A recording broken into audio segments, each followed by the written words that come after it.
Il y a des matins dans la campagne anglaise qui semblent trop parfaits pour être vrais. Des matins qui arrivent parés de chants d'oiseaux et d'une lumière jaune beurre, où les roses se pressent contre les grilles du jardin et où l'odeur du pain frais s'échappe des fenêtres des chaumières comme une invitation polie.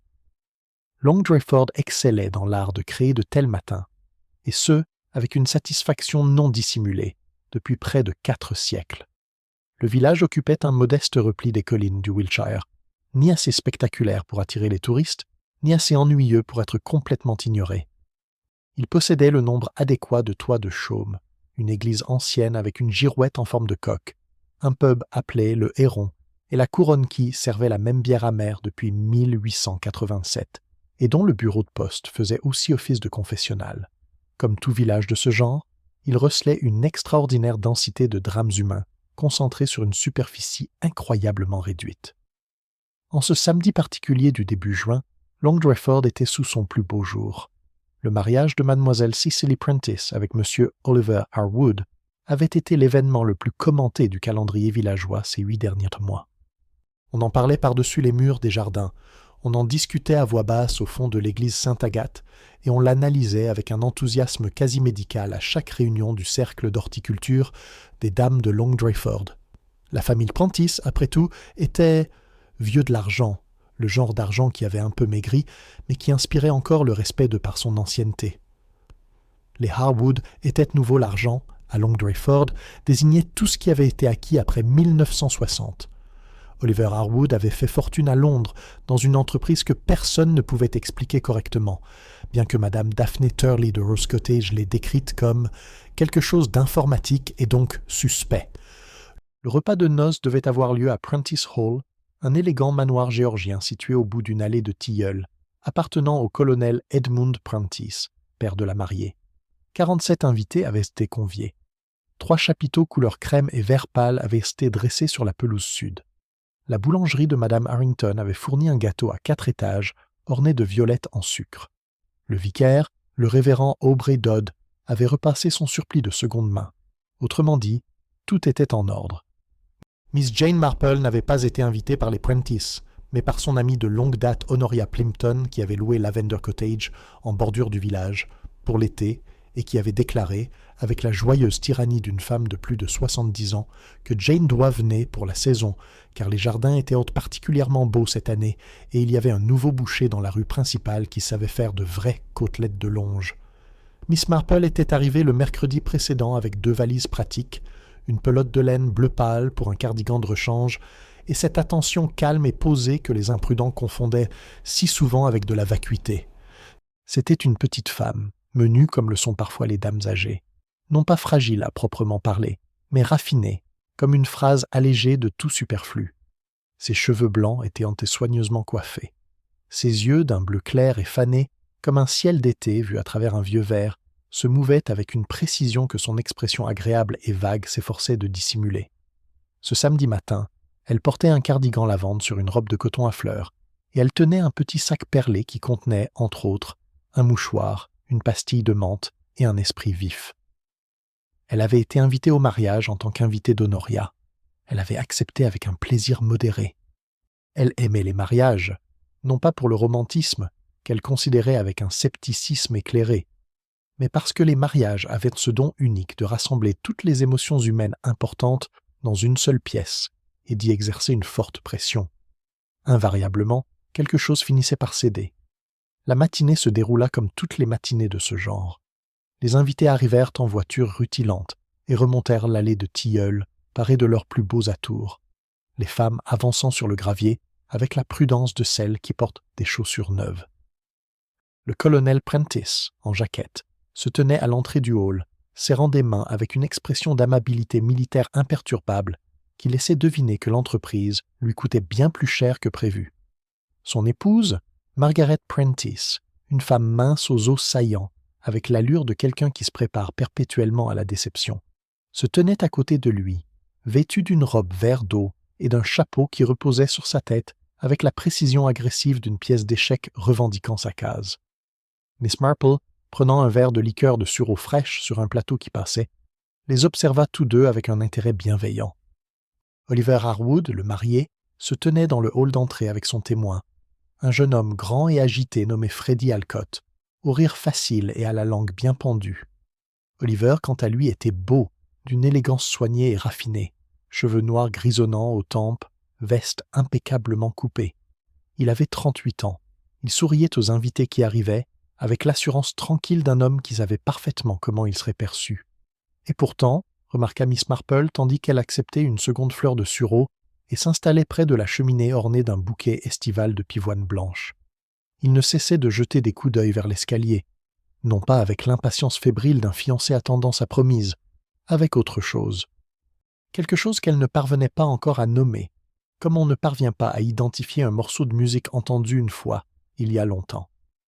À 11h05, le révérend Dodd apparut à la porte du salon et murmura quelque chose au colonel.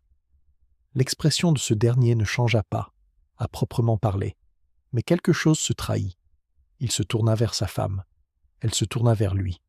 Dans la pièce, les 47 invités vêtus de soie et de lin et embaumant l'air d'été continuaient de bavarder, totalement inconscients de la situation. À 11h15, une servante nommée Alice, une jeune fille simple et très jeune, aux yeux rougis, qui avait visiblement pleuré depuis le petit matin, descendit les escaliers à une allure presque imperceptible et murmura avec urgence à la femme du colonel.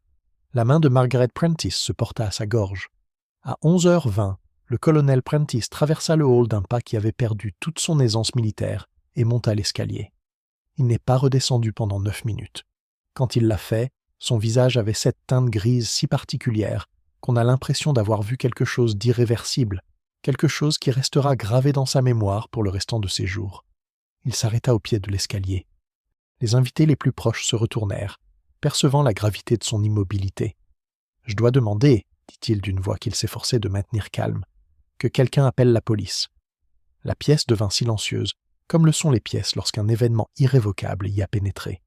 Dans un coin, près de la cheminée, une petite dame âgée vêtue d'un cardigan lavande posa son sirop de fleurs de sureau, avec la minutie délibérée de quelqu'un qui vient de s'y intéresser de très près. Miss Marple leva les yeux vers l'escalier. Puis elle regarda brièvement Oliver Harwood. Il fixait le sol. Il avait cessé de jeter des coups d'œil aux escaliers. Le mot policelle se déplaçait dans la pièce comme une pierre dans l'eau calme, un point d'impact, puis des cercles concentriques qui se propagent, touchant tout. Pendant 3 secondes entières, personne ne dit un mot. Puis tout le monde prit la parole.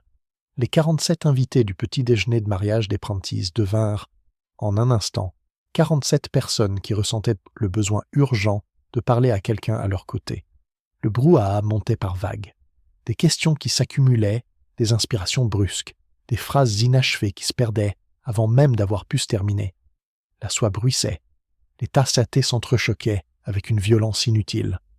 Freddie Alcott, le témoin, déposa son verre de champagne sur la cheminée avec une assurance exagérée et murmura, comme pour dire « Mon Dieu ». Oliver Harwood n'avait pas bougé. Il restait planté là où il se trouvait lorsque la voix du colonel avait résonné dans la pièce comme un coup de massue, près de l'entrée du hall, une main appuyée contre le poteau de chêne au pied de l'escalier. Son visage avait pris l'expression d'un homme écoutant des instructions données dans une langue qu'il ne maîtrisait pas. Il était immobile, trop immobile, peut-être, pour un homme qui venait d'apprendre, ou qui venait de comprendre, que sa fiancée était morte dans la chambre à l'étage. Miss Marple remarqua cela avec la même attention calme et posée qu'elle portait à tout. Elle ne fixa pas du regard. Elle avait appris depuis longtemps que la forme d'observation la plus utile est celle qui ne ressemble en rien à une observation superficielle.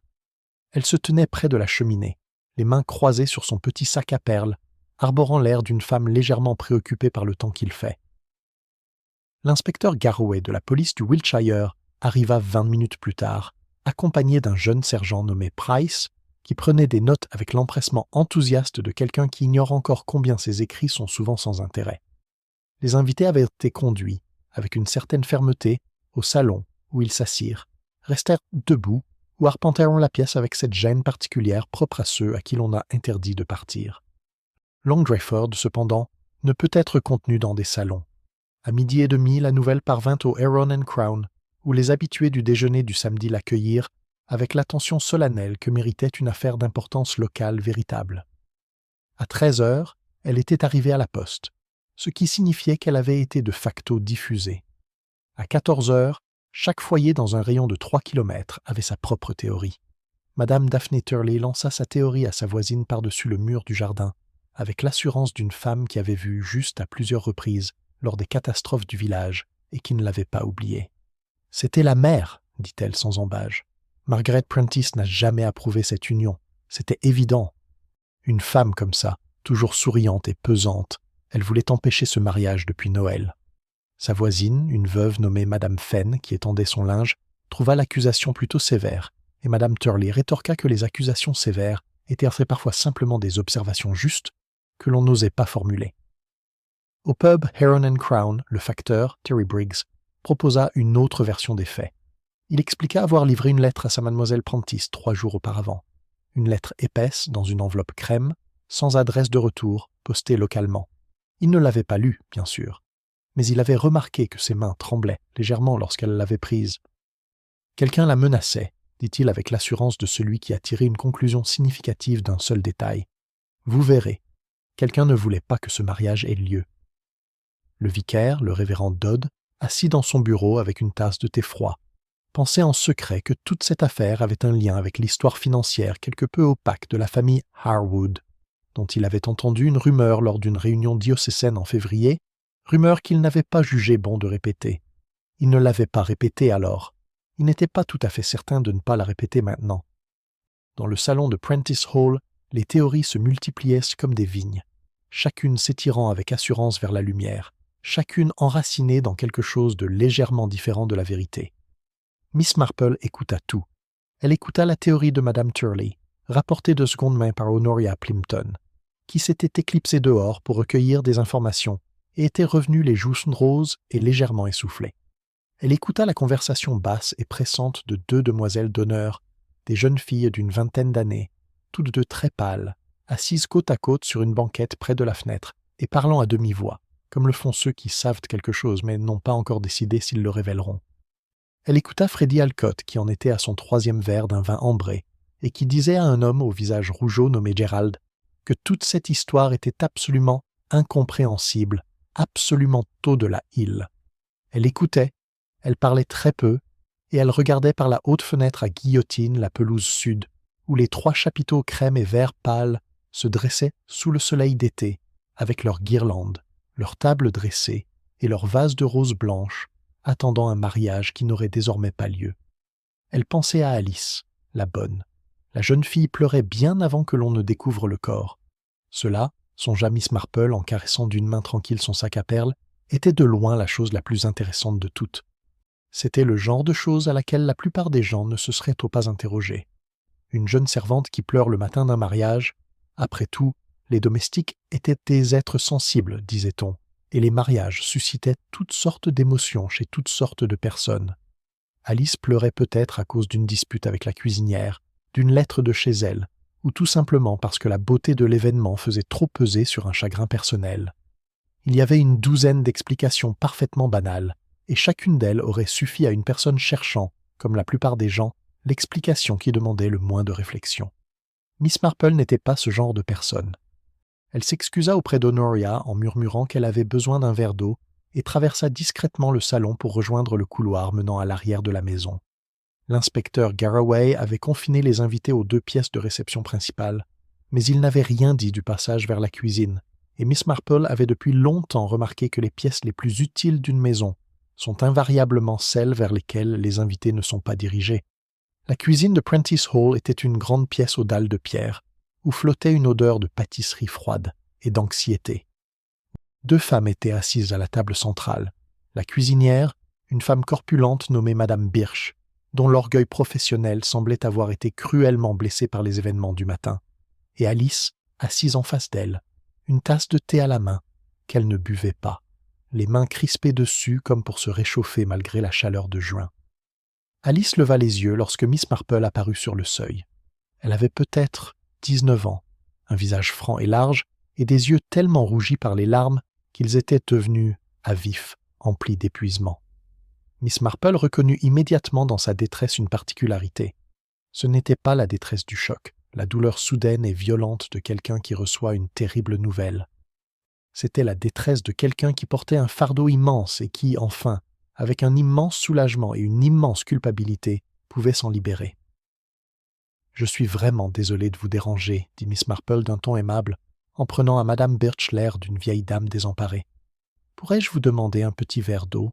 J'ai très chaud. » Madame Birch se leva aussitôt, comme Miss Marple s'y attendait. Les bonnes cuisinières sont, par nature, incapables de refuser une demande domestique raisonnable. Cela va à l'encontre de leur instinct professionnel le plus profond. Tandis que Madame Birch se dirigeait vers l'évier, Miss Marple s'installa sur la chaise à côté d'Alice avec l'aisance décontractée d'une femme qui s'assoit à table par habitude depuis toujours. « Quel matin affreux !» dit-elle doucement, non pas à Alice en particulier, mais à l'ensemble de la pièce, sur le ton de quelqu'un qui fait une remarque anodine sur la météo. « Pauvre petite, j'imagine que vous l'aimiez beaucoup. » Alice serra la tasse dans ses mains. « Elle était très gentille, dit-elle. » Et le mot tététéil est sorti fendu en son centre, comme s'il avait déjà été utilisé trop de fois ce matin. « Les gens gentils sont plus rares qu'on ne le pense, » acquiesça Miss Marple. Elle accepta le verre d'eau que lui tendait Madame Birch avec de chaleureux remerciements et prit une petite gorgée. J'imagine qu'elle devait être très excitée hier soir, avant le mariage. Quelque chose a bougé derrière les yeux d'Alice, une porte qui s'ouvre puis se referme très vite. « Elle était silencieuse, » dit la jeune fille avec précaution. « Plus silencieuse qu'on ne l'aurait cru. Nerveux, peut-être. Peut-être. » Le mot tomba sans conviction, comme une pièce de monnaie posée sur un épais tapis. Miss Marple examina sa manchette brodée comme pour vérifier un fil qui dépassait. « Je suppose qu'elle n'a pas bien dormi, » dit-elle. « Les jeunes femmes dorment rarement bien la nuit précédente. »« Je lui ai apporté du lait chaud à 10h30, » dit Alice, puis elle s'arrêta. La phrase, commencée par habitude, avait abouti à une conclusion inattendue. « Quelle délicate attention !» dit chaleureusement Miss Marple. Elle ne leva pas les yeux de sa manche. « Et était-elle bien installée quand vous l'avez laissée ?» Un silence. La qualité particulière de ce silence, sa durée, sa texture, la façon dont le souffle d'Alice se retenait légèrement à l'intérieur, en disait beaucoup plus à Miss Marple que n'importe quelle réponse qui suivrait. Elle lisait, finit par dire Alice, une lettre. « Ah !» dit Miss Marple d'un ton qui trahissait une évidence. Elle posa son verre d'eau et sourit à Madame Birch. « Merci infiniment. Vous êtes très aimable. Je me sens revigorée. » Elle se leva et retourna vers le couloir sans se presser, son sac à perles se balançant doucement à son poignet. La lettre, encore. Terry Briggs, le facteur, l'avait vue arriver 3 jours plus tôt. Couleur crème, sans adresse d'expéditeur postée localement. Et Cécilie la lisait à 22h30 la veille de son mariage, seule dans sa chambre, tandis qu'une jeune fille, pressentant quelque chose qu'elle ne disait pas, lui apportait du lait chaud et l'observait. Miss Marple retourna vers le salon d'un pas calme et délibéré, comme une femme qui vient de poser la première pièce d'un puzzle très complexe et qui peut déjà voir, avec une clarté remarquable, quelle pièce doit venir ensuite. L'inspecteur Garraway était du genre à tirer ses conclusions comme un train arrive à destination, sur une voie fixe, à une heure prédéterminée, sans trop s'intéresser au paysage. Il n'était pas bête. Il était simplement efficace, à la manière de quelqu'un qui a compris que l'efficacité et la rigueur, bien que souvent confondues, ne sont pas toujours synonymes. Il avait passé 19 ans dans la police du Wiltshire, et en 19 ans, il avait appris que la réponse la plus probable était, dans l'immense majorité des cas, la bonne. Il trouvait cela profondément rassurant. Il avait interrogé Oliver Harwood pendant 40 minutes dans le bureau du colonel, tandis que le crayon du sergent Price traçait des notes en arrière-plan. Il sortit de cet entretien avec l'expression particulière de celui qui a pris sa décision et attend désormais que les preuves la confirment. Le médecin légiste avait établi un diagnostic préliminaire, en attendant l'autopsie complète, selon lequel Cecily Prentice était décédée entre 23h la veille et 2h du matin. La cause du décès n'était pas encore formellement établie, mais certains indices, une légère décoloration, une immobilité particulière du corps, laissaient penser qu'un médicament avait été administré plutôt qu'un traitement ayant simplement échoué. Poisonnelle n'avait pas encore été exprimée à voix haute de manière officielle, mais elle circulait dans Prentice Hall comme un courant d'air sous une porte, ressenti par tous et reconnu par personne. Ce que l'inspecteur Garraway avait établi, avec une certaine satisfaction, était le suivant. Oliver Harwood avait été vu, par 2 membres différents du personnel de maison, entrant dans le couloirette de l'étage supérieur vers 11h15 la veille au soir. Ce couloir menait, entre autres, au dressing de Cecily. Oliver avait déclaré à l'inspecteur qu'il n'avait pas rendu visite à Cecily la veille du mariage, qu'il était resté en bas avec Freddie Alcott jusqu'après minuit, puis s'était retiré dans l'aile des invités. Il l'avait dit avec un calme parfait. Trop de calme, pensa Garraway. Le calme d'un homme qui avait préparé sa réponse avant même qu'on lui pose la question. Il y avait aussi la question de l'assurance. Le sergent Price avait trouvé les documents en question dans un tiroir du bureau de la chambre d'amis attribuée à Oliver. Une assurance vie, souscrite 8 mois auparavant au nom de Cecily, avec Oliver Harwood comme unique bénéficiaire. C'était une somme considérable, le genre de somme qui change radicalement le cours d'une conversation. Garraway avait réuni les invités au salon à 3 heures et leur avait fait une brève déclaration, mesurée. Il les remercia de leur patience et leur indiqua qu'ils devraient tous fournir une déposition officielle avant leur départ. D'un ton posé, comme s'il délivrait un message en langage clair tout en utilisant un code, il ajouta qu'il s'attendait à ce que l'affaire soit rapidement réglée et que personne ne devait s'inquiéter outre mesure. Son regard s'arrêta un instant, mais sans équivoque, sur Oliver Harwood. La pièce le comprenait parfaitement. Miss Marple, debout près de la fenêtre, écoutait tout, la tête légèrement inclinée, à la manière d'un oiseau qui capte un son indéfinissable. Elle observa Oliver Harwood subir le regard pesant de l'inspecteur. Elle vit sa mâchoire se crisper, un petit mouvement précis, comme une couture trop serrée dans un tissu par ailleurs régulier. Elle vit Freddie Alcott, à ses côtés, lancer un regard perçant à son ami, puis détourner aussitôt les yeux. Il y avait quelque chose qui clochait. Non pas que le tableau fût faux.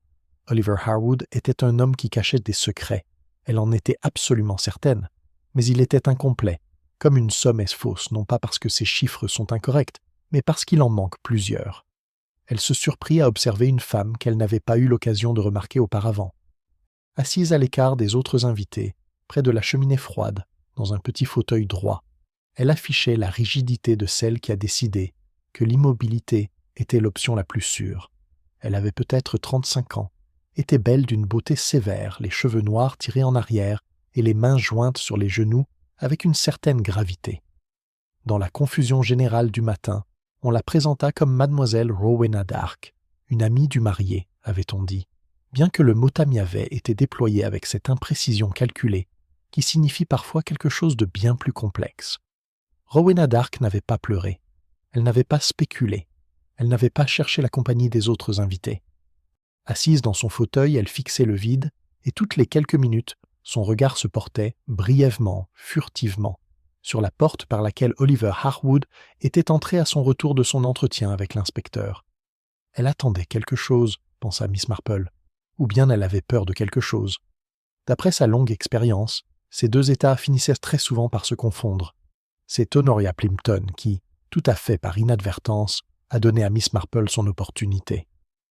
Honoria connaissait Margaret Prentice depuis 30 ans, depuis l'époque où Margaret s'appelait encore Margaret Fallow du Shropshire, et n'avait pas encore acquis le nom de Prentice ni cette expression crispée si particulière qu'elle arborait désormais en permanence, comme si la vie était un citron qu'elle était constamment en train de goûter. Lorsque Honoria lui serra la main et lui dit, avec sa franchise habituelle, qu'elle devait absolument s'asseoir et se reposer, et qu'elle, Honoria, veillerait à ce que les pièces à l'étage soient bien fermées avant que la police n'en ait fini, Margaret Prentice accepta l'offre avec la gratitude épuisée d'une femme qui se débrouille seule depuis si longtemps que le moindre geste d'aide concrète la réduit à un état proche de l'abandon. C'est ainsi que Miss Marple se retrouva dans le couloir est de l'étage supérieur de Prentice Hall à 3h20 de l'après-midi, portant soi-disant des serviettes propres pour la salle de bain au bout du couloir, tandis qu'Honoria conversait avec la gouvernante sur le palier en contrebas. La porte du dressing de Cecily était fermée et scellée par un morceau de ruban adhésif de police, mais non verrouillé. L'inspecteur Garraway avait pris ce dont il avait besoin et cela lui suffisait. Miss Marple ne toucha pas au ruban. Elle n'avait pas besoin d'entrer. Elle resta dans le couloir et regarda, avec une grande prudence, à travers l'entrebâillement de la porte, à environ 2 centimètres de la fermeture complète, ce qui lui suffisait amplement. Le dressing était une jolie pièce, ou du moins l'avait été. Des rideaux de mousseline blanche, une coiffeuse dressée, témoignant des préparatifs minutieux d'une jeune femme pour le matin le plus important de sa vie. La robe de mariée trônait encore sur le mannequin dans un coin, sa soie ivoire captant la lumière de l'après-midi avec une patience presque terrible. Sur la coiffeuse, parmi les épingles à cheveux éparpillés, les boucles d'oreilles en perles déjà disposées et les petits flacons de parfum, se trouvait une tasse à thé, une tasse de thé. Miss Marple l'observa longuement. Alice avait apporté du lait chaud à 10h30. D'après sa grande expérience des tâches ménagères, le lait chaud ne se servait pas dans une tasse à thé. On l'apportait dans une petite casserole ou dans un mug et on le versait au chevet du lit. Une tasse à thé suggérait du thé.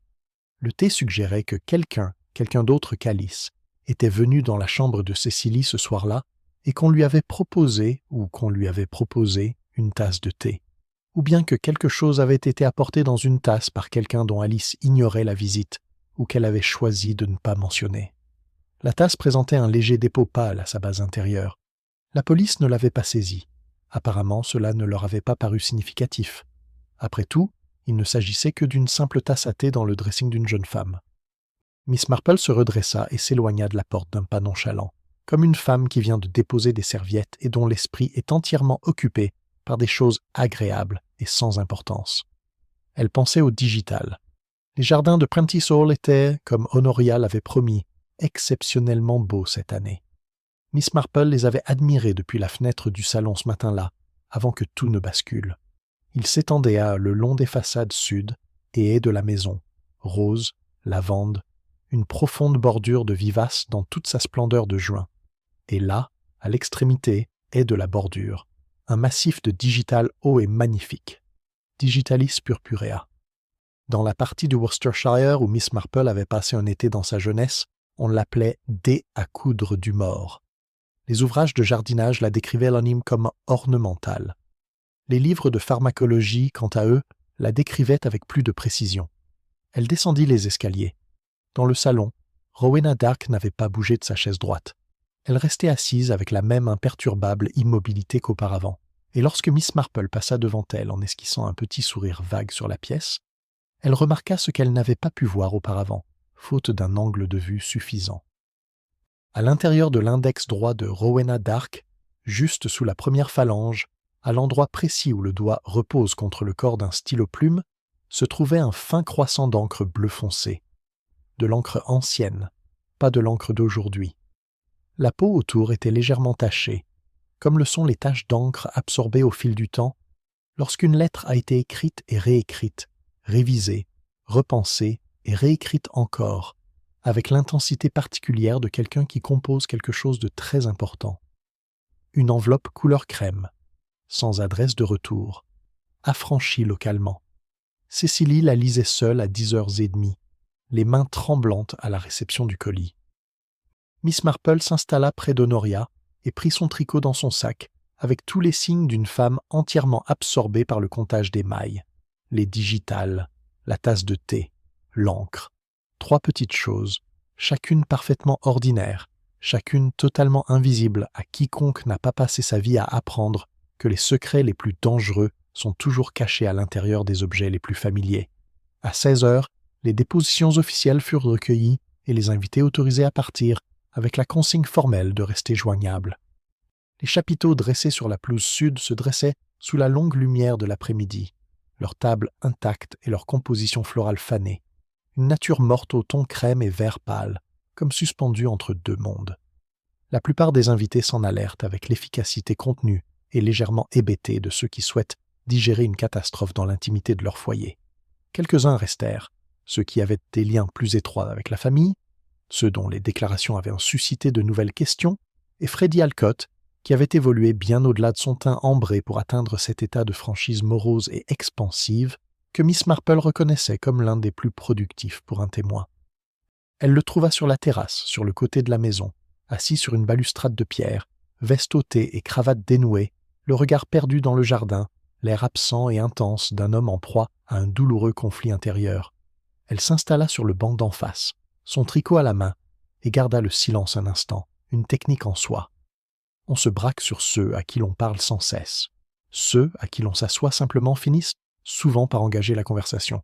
Freddy a duré environ 4 minutes. Le truc, c'est que, dit-il sans préambule, comme s'ils étaient déjà en pleine conversation, je le lui ai dit, il y a des mois que toute cette affaire allait s'effondrer. Vous ne pouvez pas... Il s'arrêta, la regarda. Je suis désolé. Vous étiez une amie de Madame Plimpton, n'est-ce pas? Je ne voulais pas... Je vous en prie, ne vous excusez pas, dit Miss Marple d'un ton aimable, en comptant un point de couture. Je trouve que, les jours comme celui-ci, parler fait du bien. Freddy y réfléchit, conclut que c'était vrai et accepta comme une invitation. Lui et Rowena sont restés ensemble 2 ans, dit-il, à Londres, avant Cécilie. C'était sérieux, vraiment sérieux, le genre de relation où l'on croit que c'est du solide. Et puis ça s'est mal terminé. La faute à Oliver, pas à elle. Il a rencontré Cécilie à un dîner en mars de l'année dernière et c'était... Il fit un geste vague. C'était tout, très vite, trop vite, à mon avis. « Et mademoiselle Dark ?» demanda Miss Marple sur le ton de quelqu'un qui demande si une laine particulière est disponible en bleu. Freddy serra les lèvres. Rowena n'a jamais vraiment... Elle n'a pas accepté la situation, je suppose, comme certaines personnes refusent d'accepter des choses pourtant évidentes pour tout le monde. Elle n'arrêtait pas de lui écrire. Il ne répondait pas, ce qui, à mon avis, était à la fois lâche et imprudent. Et puis, il y a 3 semaines, elle est apparue à Long Drayford. Il marqua une pause. Personne ne l'a invitée. Moi, en tout cas, pas moi. Mais quelqu'un lui a dit où devait avoir lieu le mariage, fit remarquer Miss Marple d'un ton neutre. Freddy la regarda avec une attention soudaine et légèrement surprise, comme si elle avait dit quelque chose de plus pertinent qu'il ne l'aurait cru de la part d'une petite vieille dame avec des aiguilles à tricoter. « Oui, » dit-il lentement, « quelqu'un a dû le faire. » De l'avis de Miss Marple, la conversation avait atteint son point le plus opportun. Elle la laissa ainsi en suspens un instant, comme on laisse un poisson mordre complètement à l'hameçon avant de tendre la ligne. Plus tard, elle alla trouver le colonel Prentice, qui se tenait seul dans son bureau, un verre de whisky intact à la main et une photographie de Cécilie, une photo d'été, la jeune fille riant de quelque chose hors champ, le visage rayonnant de l'insouciance et du bonheur de quelqu'un qui n'a pas encore appris à craindre le pire. Miss Marple resta assise avec lui pendant 20 minutes, et parla très peu, car le moins était nécessaire. Ce dont le colonel avait besoin, ce n'était pas de questions, mais de la présence de quelqu'un qui ne reculerait pas devant la douleur qu'il ressentait, et Miss Marple en était capable aussi bien que quiconque. Mais vers la fin, elle se finit par poser une question, doucement, presque comme une pensée après coup. Cécilie était-elle troublée ces dernières semaines, au-delà de la nervosité naturelle d'une mariée? Le colonel déposa la photographie. Ses mains, remarqua-t-elle, n'étaient pas tout à fait stables. Elle l'était, dit-il.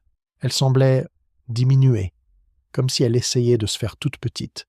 Je lui ai demandé une fois si tout allait bien avec Oliver, et elle a répondu oui, très vite, trop vite.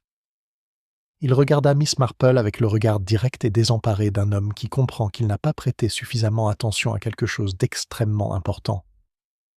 Je pensais que c'était juste le trac, je me le répétais. Bien sûr que oui, dit Miss Marple avec beaucoup de douceur. On se dit très souvent ce qui est le plus supportable. En retraversant le couloir, elle passa devant la porte ouverte du salon et s'arrêta. Margaret Prentice se tenait à la fenêtre, dos à la pièce, les bras croisés sur sa poitrine étroite. À côté d'elle, Rowena Dark parlait d'une voix basse et rapide. Leurs reflets se dessinaient dans la vitre sombre. 2 femmes de profil, très proches l'une de l'autre. L'expression de Margaret n'était ni de la douleur ni du choc. C'était le visage d'une femme recevant une information qu'elle possédait déjà, confirmant un arrangement qu'elle avait déjà conclu. Miss Marple continua sa marche. Ses aiguilles se mirent en mouvement. Son esprit s'emballa. À 6h30 ce soir-là, l'inspecteur Garraway arrêta Oliver Harwood. Il le fit discrètement, sans cérémonie, dans le couloir de Prentice Hall, tandis que le sergent Price tenait la porte et que les derniers invités, restés tard, feignaient de ne pas regarder depuis l'entrée du salon. Oliver accepta son arrestation avec le même calme déconcertant qu'il avait conservé toute la journée. Aucune protestation, aucune manifestation d'indignation innocente, simplement un long regard posé sur Garraway qui, pensa Miss Marple, exprimait une résignation bien plus grande que celle qu'un homme véritablement innocent aurait dû ressentir. Il demanda seulement qu'on téléphone à son avocat à Londres, puis il sortit par la porte principale du hall et monta dans la voiture de police qui l'attendait, d'un pas mesuré, comme un homme franchissant un seuil qu'il s'attendait au fond de lui à atteindre. Garraway était satisfait. Les mouvements de personnel de la veille au soir plaçaient Oliver dans le couloir est. La police d'assurance, signée par Oliver, se trouvait dans un tiroir de bureau. L'autopsie, encore préliminaire, indiquait une intoxication à la digitaline, un composé dérivé, entre autres, des feuilles de Digitalis purpureaci fleurissait en abondance spectaculaire à une trentaine de mètres de l'entrée de la maison. L'étui avait le poids net et solide d'un objet bien construit. Garraway appréciait ce poids. Il lui faisait confiance. Miss Marple, qui regardait la voiture de police descendre l'avenue des Citronniers par la fenêtre du salon, éprouvait exactement le contraire de la satisfaction. L'affaire était trop simple. C'était là le problème. D'après son expérience, une expérience accumulée au fil des décennies, à travers de nombreux salons de village et d'innombrables situations que les personnes impliquées croyaient pourtant sans équivoque, les véritables coupables produisaient rarement des preuves aussi accablantes contre eux-mêmes. Les coupables étaient désordonnés. Ils oubliaient des choses, se contredisaient, laissaient des zones d'ombre. Ce qu'ils ne faisaient généralement pas, c'était souscrire une assurance, obtenir un témoignage et avoir un jardin rempli du poison nécessaire, le tout à portée de main, comme s'ils préparaient un dîner auquel ils étaient eux-mêmes censés assister. Elle pensa que quelqu'un avait travaillé dur pour meubler cette pièce. La question était de savoir qui l'avait meublée et pour qui. Elle était encore en train de feuilleter le document quand Honoria apparut à ses côtés, arborant l'expression qu'elle réservait aux nouvelles exceptionnelles. « Alice est partie », annonça Honoria d'une voix chuchotée, comme celle qui remet un télégramme. « Elle a fait ses valises et est partie. Juste un mot sur la table de la cuisine, dit Madame Birch. Je suis désolée, je ne peux pas rester. Rien de plus. » Miss Marple resta silencieuse un instant. Quand cela s'est-il passé? Madame Birch l'a trouvée il y a moins d'une demi-heure. La chambre de la jeune fille est vide. Son salaire était sur la table à côté du mot, comme si elle l'avait laissé exprès. Elle y laissait son salaire. Ce détail précis a eu un impact considérable. Une jeune femme employée de maison ne laisse pas son salaire par culpabilité. Elle le laisse par peur, par la peur spécifique et pressante d'une personne qui doit partir très vite et ne peut se permettre d'emporter quoi que ce soit qui puisse nécessiter des explications. Quelqu'un avait parlé à Alice.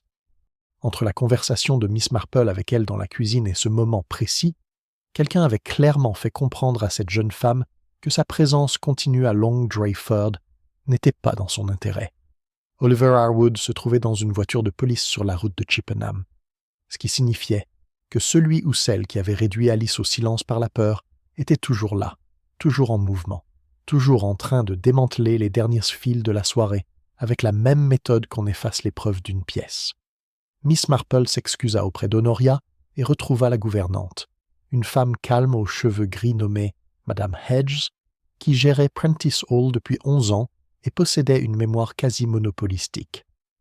Miss Marple engagea la conversation avec elle sur le fonctionnement de la maison en général, admirant les compositions florales, louant l'efficacité avec laquelle une journée difficile avait été menée, puis ajouta, d'un ton aussi désinvolte que l'on parle du temps qu'il fait, « Il me semble que mademoiselle Dark est venue visiter la maison il y a quelques semaines. J'ai eu l'impression qu'elle connaissait bien les lieux. » L'expression de Madame Hedges se modifia légèrement, comme celle d'une femme prudente qui évalue ce qu'il convient de révéler. « Elle est venue le 14 mai, dit-elle enfin, avec la précision de quelqu'un qui l'a déjà noté en secret. Madame Prentice l'avait invitée. Je n'avais pas été prévenu. Un silence, fruit de 11 années de discrétion professionnelle. Madame Prentice lui a fait visiter les jardins elle-même, les jardins haies en particulier. Un autre silence. Et l'étage. Je les ai vus descendre ensemble du palier. Les jardins de l'Est. Là où les digitales s'élevaient, hautes, magnifiques, et d'une abondance mortelle. L'étage supérieur. Là où se trouvait le vestiaire d'une jeune femme, au bout du couloir Est. Sa porte désormais familière à celle qui avait parcouru ce couloir 3 semaines auparavant, en compagnie de la femme qui aurait dû protéger sa fille plus que quiconque. Miss Marple remercia chaleureusement Madame Hedge et se dirigea vers la fenêtre qui donnait sur le jardin Est, où les digitales se dressaient dans les longues ombres du début de soirée, leurs clochettes à gorge sombre parfaitement immobiles dans l'air sans vent. Le tableau avait complètement changé. Ce n'était plus l'histoire d'un homme avide et d'un poison commode. C'était quelque chose de plus ancien, de plus froid et de bien plus délibéré. L'histoire de 2 femmes, d'un but commun et d'une porte qui s'était ouverte de l'intérieur. Elle passa la nuit à réfléchir, comme elle l'avait toujours fait, non pas à un bureau, non pas avec du papier et un crayon, mais dans son lit, bercée par l'obscurité, retournant les pièces du puzzle avec la patience méthodique de quelqu'un qui les assemble au toucher. Lorsque les premiers oiseaux commencèrent à chanter dans le jardin de Lavender Cottage, elle en avait une idée assez précise. pas encore l'image complète. Il manquait encore une ou deux pièces, mais suffisamment pour distinguer les limites du cadre et la vérité qu'il recelait. Le matin, elle demanda à Honoria, avec une désinvolture calculée, si Mademoiselle Dark était toujours au village. Honoria, qui avait suivi toute l'affaire avec l'attention vigilante et intéressée d'une femme qui considère les drames locaux comme un devoir civique, confirma que Rowena Dark avait pris une chambre à l'hôtel Heron & Crown pour la semaine. Elle n'avait rien prévu pour partir. Ce détail, en soi, était révélateur pour Miss Marple. Une femme innocente dans la situation de Rowena Dark, une femme qui avait simplement assisté à un mariage en tant qu'invitée et s'était retrouvée malgré elle mêlée à une tragédie, aurait quitté Long Drayford dès que la police l'y aurait autorisé. Elle aurait aspiré à la distance, à l'intimité, au retour à sa vie normale. Une femme qui restait avait des raisons de rester. Elle observait quelque chose. Elle attendait de voir jusqu'où le couvercle serait refermé. Miss Marple rédigea un petit mot qu'elle confia à Honoria. Écrit de sa belle écriture âgée, il invitait Miss Dark à prendre le café du matin à Lavender Cottage, prétextant qu'elle, Miss Marple, était une femme âgée, marquée par les événements de la veille, et qu'elle apprécierait la compagnie d'une personne sensée et posée. Cette flatterie était délibérée. On a rarement peur de manquer une occasion de le prouver, surtout lorsqu'on dit d'une personne posée. Rowena Dark arriva à 11 heures, vêtue d'une robe grise et arborant son immobilité habituelle.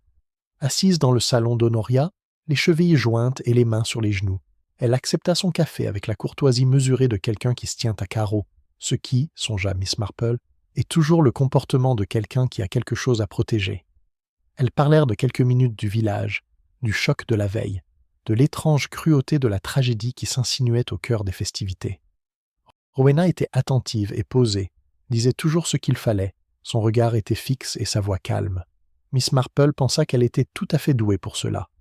Miss Marple posa alors sa tasse et dit, de ce ton doux et légèrement distrait qu'elle prenait lorsqu'elle voulait donner l'impression de parler de tout et de rien. « J'ai tant de soucis avec mon jardin à St. Mary Mead. Les digitales, surtout, elles se ressèment partout. Il faut faire très attention avec elles, surtout autour de tout ce qui pourrait être consommé. À cause de la digitaline, vous comprenez, un composé remarquable. Un ami médecin m'a dit un jour qu'une préparation à base de feuilles, correctement réduite, correctement dosée, serait totalement indétectable dans un liquide chaud, surtout sucré. Du lait chaud, par exemple. Mais j'imagine que le thé ferait tout aussi bien l'affaire. Elle leva les yeux. La tasse de café de Rowena Dark s'était arrêtée exactement à mi-chemin, entre la soucoupe et ses lèvres. Ce fut un mouvement imperceptible, une suspension d'une fraction de seconde, la réponse involontaire du corps à l'alarme soudaine de l'esprit, avant que celui-ci ne puisse reprendre le contrôle. Son visage resta impassible. Son expression demeura calme, attentive, légèrement intéressée. Elle était vraiment très sage. Mais la tasse s'était arrêtée, et sa main droite, Miss Marple le remarqua avec une satisfaction discrète, s'était légèrement crispée autour de l'anse, une blancheur à la jointure disparue en un instant, mais bien présente. « Quelle horreur !» dit Rowena d'un ton aimable. « Je n'imaginais pas que les digitales étaient aussi dangereuses. La plupart des gens ne le font pas, acquiesça Miss Marple avec un sourire chaleureux. Ils ont l'air si innocents, n'est-ce pas, si décoratifs. » Elle marqua une pause, puis ajouta, comme si elle y pensait après coup. « Je crois savoir que la police n'a pas encore pu récupérer la tasse de thé dans la loge de Miss Prentice. Apparemment, elle a fort été déplacée avant qu'ils aient pu la consigner correctement. Quel dommage! Ces petits détails du quotidien sont si souvent les plus significatifs. » Le silence qui s'empara du visage de Rowena Dark à ce mot Tesse n'était pas le silence d'une femme apprenant une information inconnue. C'était le silence d'une femme apprenant une information qu'elle croyait enfouie à jamais. Cette immobilité figée si particulière de quelqu'un qui observe de l'autre côté une porte qu'il a verrouillée. Elle s'est remise en moins de 2 secondes. « Je n'en sais rien », a-t-elle déclaré. « Non », répondit doucement Miss Marple. « Bien sûr que non. » Elle remplit leur tasse avec l'hospitalité sereine d'une femme dont les pensées étaient entièrement absorbées par les agréables devoirs d'une hôtesse et demanda à Rowena si elle préférait son café avec 1 ou 2 sucres. Elle savait déjà tout ce qu'elle avait besoin de savoir. Elle se rendit chez l'inspecteur Garway le même après-midi. Il la reçut dans le petit bureau qu'il avait réquisitionné à la mairie. Une pièce exiguë et fonctionnelle qui sentait le vieux bois et une angoisse plus récente, et l'écouta avec cette expression particulière d'un homme qui s'efforce d'être poli avec quelqu'un qu'il considère comme un obstacle. Miss Marple était habituée à cette expression. Elle l'avait vue maintes et maintes fois, au fil des années, sur le visage de nombreux inspecteurs, et elle avait appris que la meilleure façon d'y répondre était simplement de continuer à parler d'un ton posé et calme jusqu'à ce que l'expression change. Elle finissait toujours par changer. Les faits, eux, s'imposaient d'eux-mêmes, quelle que soit la manière dont on les accueillait. Elle commença non par des théories, mais par des questions. L'autopsie avait-elle confirmé l'intoxication à la digitaline? Oui. L'équipe d'enquête avait-elle remarqué le massif de digital dans le jardin Est? Oui. Et l'avait inclus dans le dossier contre M. Harwood, qui avait accès au jardin? Oui, acquiesça Miss Marple d'un ton aimable. Il y avait accès. Tout comme chaque membre de la maisonnée, chaque invité qui avait parcouru le domaine, et une visiteuse en particulier qui avait bénéficié d'une visite privée de ces mêmes jardins le 14 mai, guidée par Madame Margaret Prentice en personne. L'inspecteur avait-il interrogé Madame Hedges, la gouvernante, au sujet de cette visite? Garraway ne l'avait pas fait. Son expression changea légèrement, d'environ 1 degré. Elle poursuivit. La tasse de thé dans le vestiaire avait-elle été consignée dans l'inventaire des preuves? Une brève consultation du carnet du sergent Price confirma que non. Elle n'y figurait dans aucun document. Elle était présente lors de la découverte du corps et avait disparu au moment où la scène fut officiellement bouclée. Quelqu'un l'avait emportée entre la découverte du corps par le colonel et l'arrivée de la police, un laps de temps de moins de 20 minutes durant lequel l'étage supérieur n'était pas encore bouclé. Quelqu'un qui savait précisément ce que contenait cette tasse et ce que sa présence impliquait. Oliver Harwood, fit-elle remarquer discrètement, était resté dans le hall d'entrée pendant tout ce temps. Plusieurs témoins pouvaient le confirmer. Il n'était pas monté à l'étage. En réalité, il n'avait eu aucune occasion de prendre quoi que ce soit dans le dressing. Quiconque avait pris cette tasse l'avait fait avec une liberté de mouvement que la configuration de la maison et la confusion matinale avaient brièvement permise. Une femme qui avait emprunté ce couloir 3 semaines auparavant l'aurait traversé sans hésiter, sans paraître perdue, sans attirer l'attention.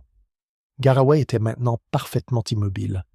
Son train, pensa Miss Marple, commençait à se rendre compte qu'il s'était peut-être trompé de voie. Elle lui parla d'Alice. Elle lui expliqua qu'une jeune femme qui pleure avant la découverte d'un corps n'est pas simplement sous le choc. C'est une jeune femme qui possède des informations qu'elle ne sait pas encore comment gérer.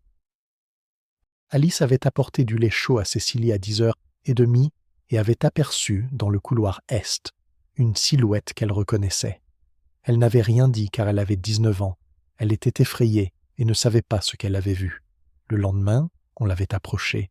Très tôt ce matin-là, pensait Miss Marple, avant que la plupart des membres de la maisonnée ne soient d'os réveillés, et on l'avait persuadée avec force que son silence était essentiel à sa sécurité. Elle était partie non par culpabilité, mais par terreur.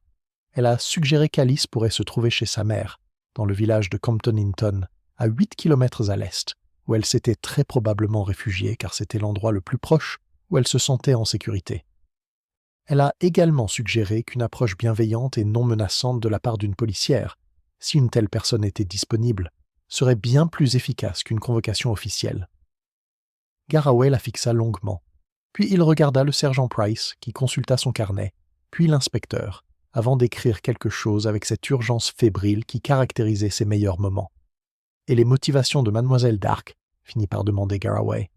Ce n'était pas vraiment une question. C'était plutôt le son d'un homme qui se remet en question. Miss Marple croisa les mains sur ses genoux. Elle écrivit à Cécilie 3 jours avant le mariage. Une lettre révélant certaines vérités sur la gestion financière d'Oliver Harwood. Lettre qui, pensait-elle, mettrait fin aux fiançailles. La lettre n'eut pas l'effet escompté. Cécilie, jeune femme d'une loyauté sans faille, choisit malgré tout de maintenir sa décision. Elle marqua une pause.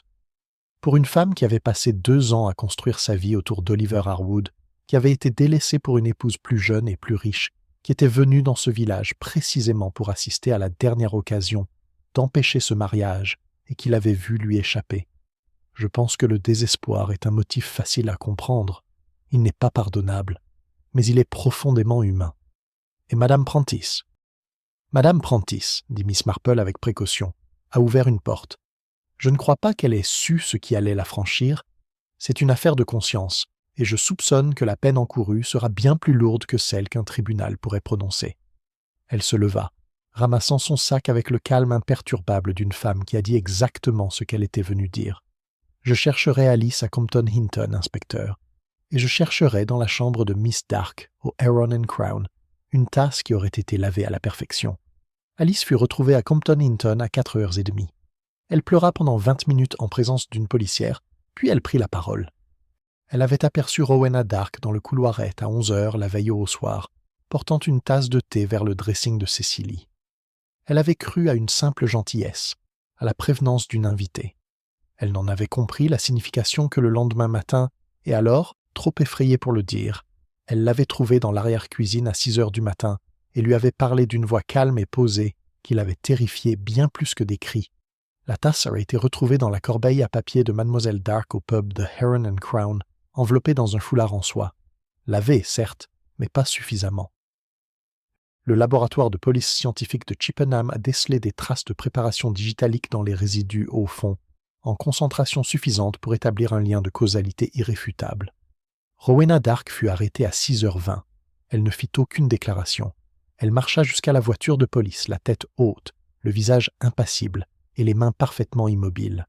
Elle ressemblait, pensa Miss Marple, qui l'observait depuis le portail de Lavender Cottage, à une femme qui avait toujours su, au fond d'elle-même, que cette fin était inévitable, qui, peut-être dans ses moments les plus intimes, l'avait choisi plutôt que de voir Oliver Harwood heureux avec une autre pour le restant de ses jours. C'était le crime le plus triste qui soit. Celui qui commence non par la malice, mais par l'amour, et qui découvre la malice en cours de route sans même s'apercevoir du moment où la frontière se franchit. Long Dreyford mit environ 4 jours à assimiler ce qui s'était passé, et bien plus longtemps encore à décider comment l'interpréter. C'était dans la nature des villages. Il digérait les catastrophes comme la vieille pierre absorbe la pluie, lentement et profondément, jusqu'à ce que l'événement s'intègre à l'essence même du lieu et ne puisse plus être totalement dissocié de celui-ci. Oliver Harwood fut libéré le lendemain matin de l'arrestation de Rowena, avec cette courtoisie toute particulière que les institutions réservent aux personnes qu'elles ont lésées et dont elles ne souhaitent pas se souvenir.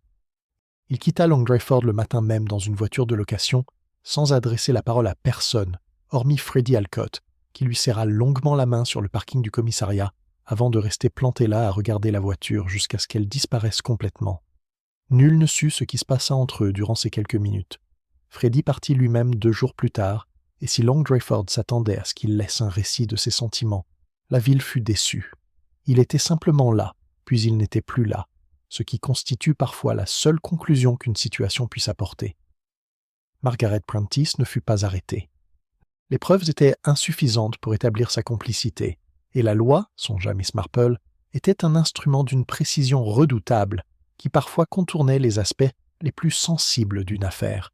Ce que Margaret avait fait, ouvrir sa maison à une femme dont elle savait les intentions destructrices, lui faire visiter les lieux et le jardin, garder le silence tout du long, relevait d'une zone d'ombre pour la loi. Elle resta à Prentice Hall. De toute évidence, elle ne dormait pas bien. Madame Hedge, qui avait sa propre interprétation précise et complète des événements, lui servait chaque matin son petit déjeuner, avec une neutralité si étudiée et impeccable qu'elle constituait, à sa manière discrète, un verdict quotidien. Le colonel Prentice vieillit considérablement dans les semaines qui suivirent. On le voyait presque tous les matins au cimetière de Sainte-Agathe, près de la tombe de Cecily, sous une pierre tombale en pierre claire des Cotswolds. Le village, à son grand mérite, le laissa là en paix, ce qui était la plus grande marque de respect qu'il pouvait manifester. Les 3 chapiteaux dressés sur la pelouse sud furent démontés le lundi par la société de location, qui s'acquitta de la tâche avec une rapidité professionnelle que le village, tout bien considéré, jugea presque providentielle. Les roses blanches dans leurs vases étaient fanées. Le gâteau à étage de la boulangerie de Madame Harrington avait été discrètement retiré le lendemain du mariage avorté, et Madame Harrington, femme à la fois pragmatique et sincère, avait envoyé au colonel un petit pot de miel accompagné d'un mot manuscrit, ne contenant aucun autre mot que leur nom. Il conserva le mot, il le garda, raconta plus tard Honoria à Miss Marple, dans le tiroir du haut de son bureau, là où l'on conserve les objets qui, dans les moments difficiles, nous ont offert un mince espoir que le monde recèle encore de la bonté. Alice retourna à Long Dreyford 3 semaines après son arrestation. Elle ne reprit pas ses études à Prentice Hall, mais trouva un emploi au Heron and Crown, discrètement obtenu par l'intermédiaire de Madame Hedge, qui avait un cousin dans la direction. On remarqua qu'elle avait considérablement mûri en 3 semaines. comme cela arrive parfois aux jeunes gens lorsque les circonstances les obligent à évoluer plus vite que prévu. Elle ne parla de ce qu'elle avait vu dans le couloir est, sauf au tribunal, où elle s'exprima clairement et sans sourciller, et le tribunal la jugea tout à fait crédible, car elle l'était. Le dernier matin de Miss Marple à Long Drayford, elle était assise dans le jardin d'Honoria, avec son cardigan et son tricot, profitant de la lumière si particulière du petit matin que le village savait si bien produire, et elle pensait, comme elle y avait pensé, par petites touches, tout au long des jours précédents, à l'amour. Au final, c'était toujours de l'amour, ou quelque chose qui avait commencé comme de l'amour et qui, sous la pression, s'était durci, conservant l'intensité de l'amour tout en perdant toute sa générosité.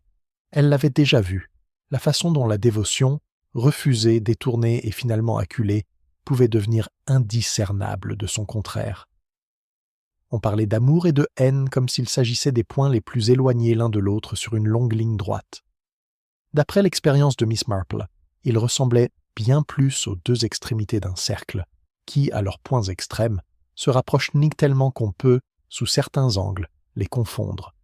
Rowena Dark avait aimé Oliver Harwood, à sa manière, de toute la force qui caractérisait sa nature si particulière.